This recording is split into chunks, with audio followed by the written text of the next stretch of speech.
தான் ப்ரோக்ராம் போட ஆரம்பித்தாங்க. ப்ரோக்ராம்னா எப்படின்னு சொன்னால் அதில் ஸ்டெப்ஸ் இருக்கணும்.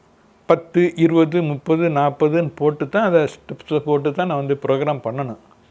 10ன்னு போட்டு ஒரு இது கிளியர் சிஎல்எஸ்ன்னு போட்டுருந்தேன். 20ன்னு போட்டு கோ டு அப்படின்னு போட்டுருந்தோம். இப்படி அது இருக்குது. 10, 20, 30, 40ன்னு போட்டுருக்கு. நான் கேட்டேன், ஏன் சேர்த்து 10, 20ன்னு போட்டுருக்கு, 11, 12ன்னு வராமல் எப்படி இருக்குது? 10, 20ன்னு போட்டால் இடையில நீங்கள் ஏதாவது சேர்க்கணும்னு சொன்னால் சொருகிக்கலாம். 15ன்னு போட்டு சொருகிக்கலாம். 11 போட்டிங்கன்னா எங்கே சொருவீங்க? சொருக முடியாது. அதுக்காகத்தான் 10, 20ன்னு போட்டிருக்குறான்.